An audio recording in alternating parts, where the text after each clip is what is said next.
Cuando surge una enfermedad en nuestros aviarios, todos sabemos más o menos cómo actuar. Lo primero que tenemos que hacer es aislar al pájaro o a los pájaros que estén enfermos. Ya decidiremos posteriormente si al animal lo tratamos o no. Segundo, especial atención o especial vigilancia a los pájaros que hayan convivido físicamente con él. Y tercero, observamos el resto de jaulas que tengamos en el aviario, con el objetivo no ya de salvar al pájaro que esté malito, ese no es el primer objetivo de todo, ni es el más sensato, sino que el primer objetivo es evitar que la enfermedad se extienda y el segundo objetivo ya será salvar o tratar al pájaro o los pájaros que estén enfermos. Este digamos que es el protocolo más básico cuando surge una enfermedad en cualquier época, pero cuando surge la enfermedad en plena temporada de cría siempre es mucho más difícil actuar porque cualquier cambio, cualquier alteración en el aviario puede provocar que tiremos la cría por la borda. Por eso en este vídeo vamos a intentar desvelar los principales misterios de cuando surge una enfermedad en plena temporada de cría y más o menos unas ideas básicas para poder actuar. La cría es un periodo curioso, primero porque es el periodo donde más productivos tenemos que ser, es así, una buena temporada de cría nos va a marcar el año.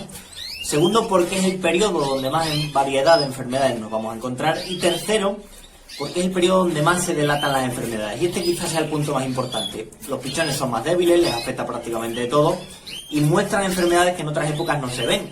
El ejemplo típico, a lo mejor en el reposo surge una enfermedad en el aviario.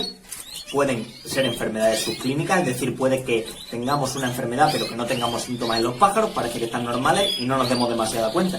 Pero en la cría, incluso cuando una enfermedad subclínica es cuando trae problemas, porque los problemas afloran, porque los pájaros crían peor, pero muchas veces no sabemos por qué crían peor, pero crían peor, luego baja la productividad y pasa mucho esto, tenemos una pareja que porta una bacteria o que porta varias bacterias, lo que sea, ellos están sanos en apariencia, los reproductores están sanos, llevan la enfermedad por dentro, no les afecta, han desarrollado, digamos, cierta inmunidad y es luego el nacimiento de los pichones que vemos que nacen con dificultades y mueren, o que directamente no salen los huevos cuando nos damos cuenta del problema. Por eso durante la cría, si hay algún problema aflora, porque cualquier tipo de alteración, lo que hemos dicho, afecta de cara a la productividad.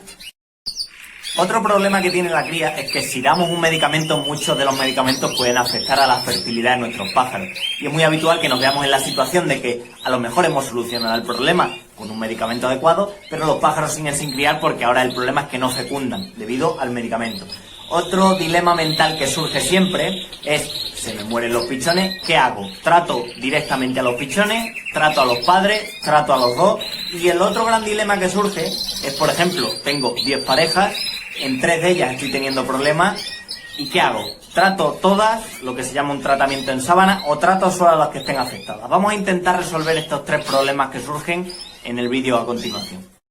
Lo primero que tenemos que intentar hacer como criadores es intentar distinguir tener clara siempre esta palabra, entre contagiosidad y no contagiosidad. Que parece una chorrada, pero es el error fundamental.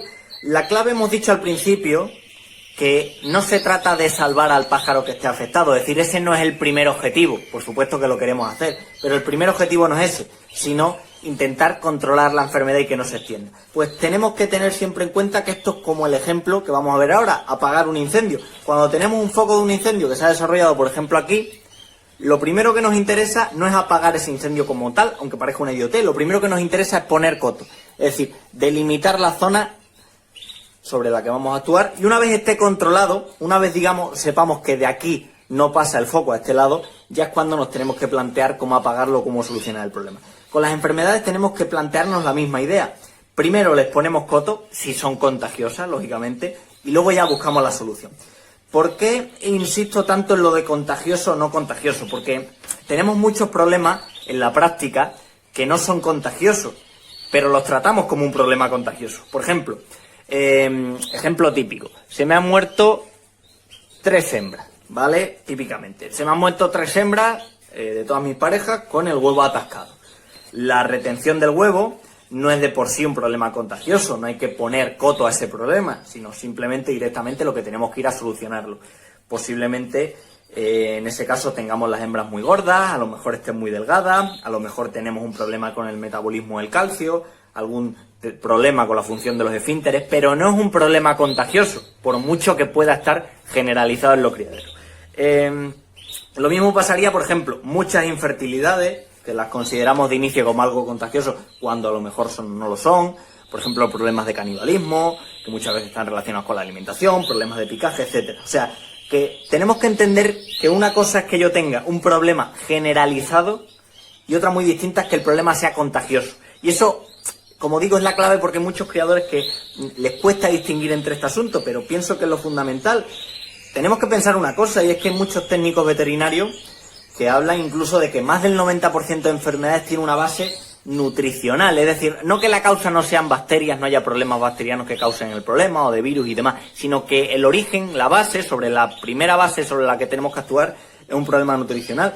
Y esto muchos no lo entienden, pero la forma de actuar va a ser muy diferente. Con un problema contagioso, la solución va a ser directamente buscar la solución, y con el otro nos tenemos que centrar en dos lados. Primero, poner coto al problema que estamos teniendo, y segundo, buscar la solución, que no es exactamente lo mismo. Y ejemplos típicos de esto tenemos muchos. Por ejemplo, un criador dice: mis hembras ponen muy poquitos huevos, y las de mi amigo, por ejemplo, en su criadero ponen de media 4, 5, 6 huevos cada puesta. Las mías apenas 2, 3 huevos a lo sumo. Dame la solución. Bueno, primero que tiene que plantearse el criador: ¿tengo un problema generalizado o no? Y eso lo tiene que ver el propio criador. ¿Pasa en casi todas las hembras? Sí, vale, tenemos un problema generalizado. Perfecto. Pero a partir de ahí, ¿es un tema contagioso o no? Seguramente en este caso no lo sea.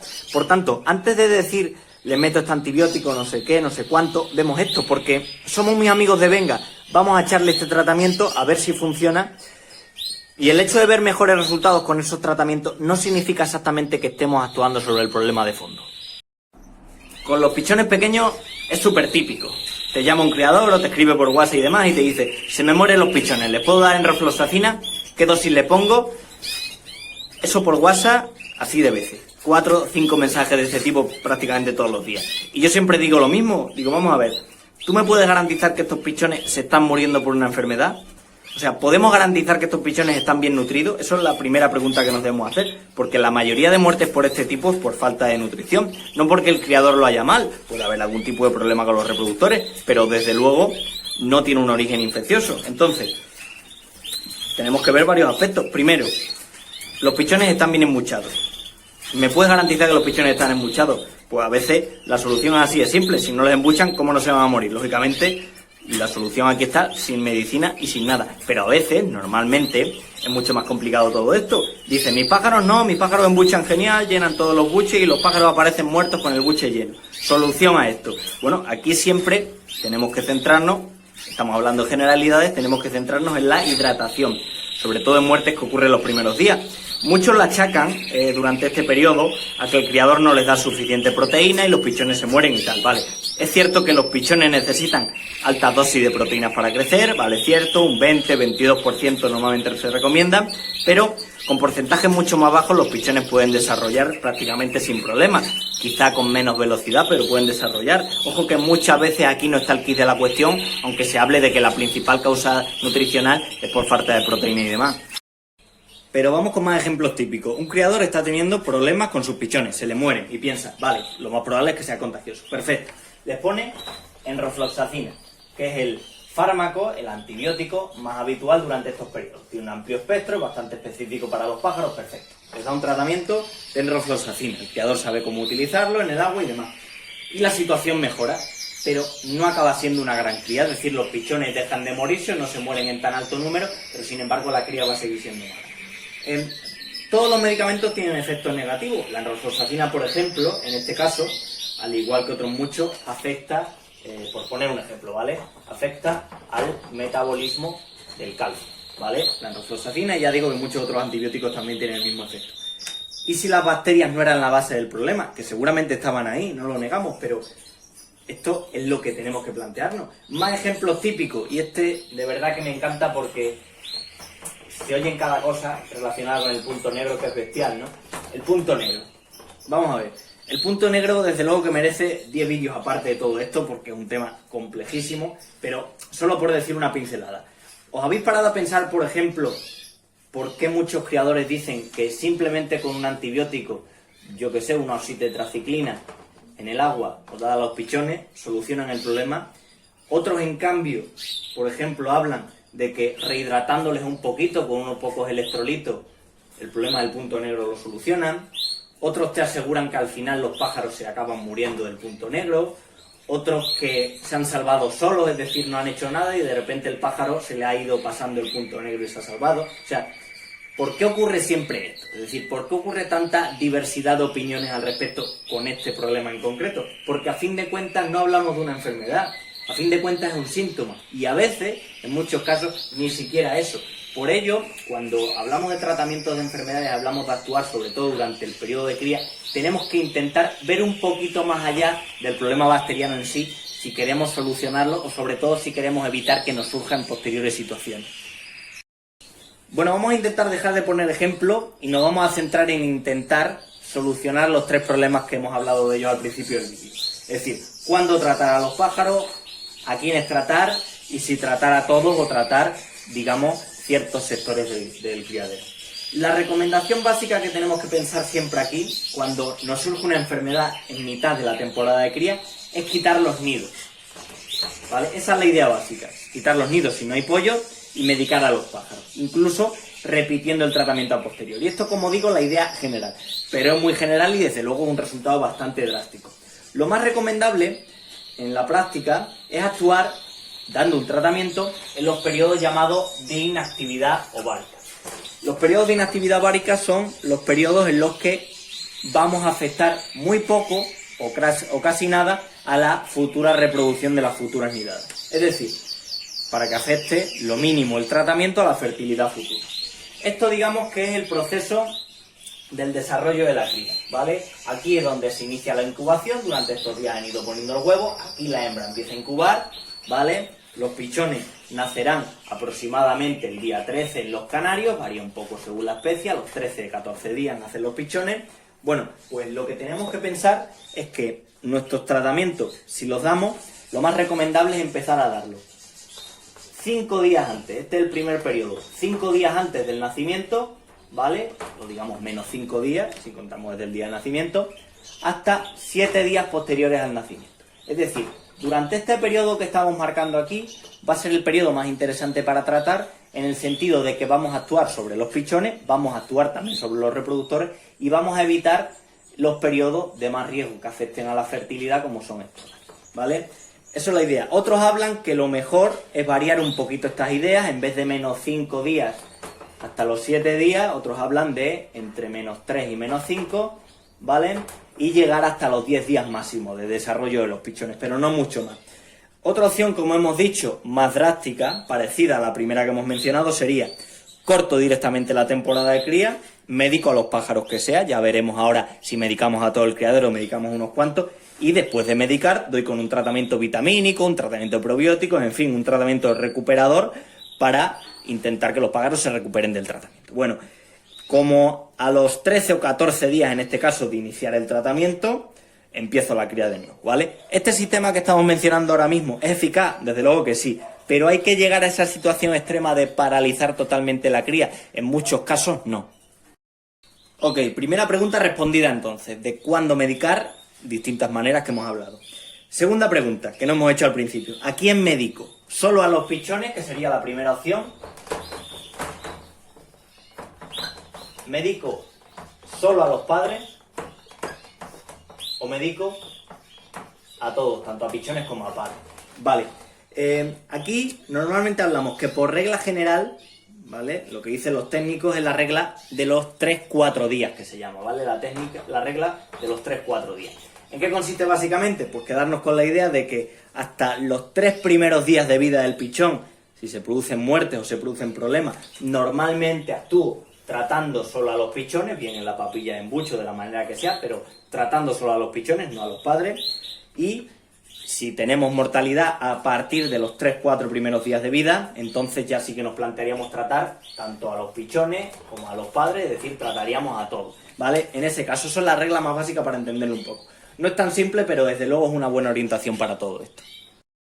Con esto debemos mencionar también que normalmente hay 2 maneras clásicas de transmisión de enfermedades, entre lo que hablamos de paso de enfermedades entre los padres y los hijos. Por un lado tendríamos la transmisión que se considera como vertical, que sería madre, huevo y posteriormente hijo. Digamos una transmisión con una linealidad vertical. Y luego por otro lado, la clásica transmisión horizontal, donde ya hablaríamos de paso desde la madre o el padre directamente al propio hijo o directamente al propio huevo y a su vez desembocando en el hijo.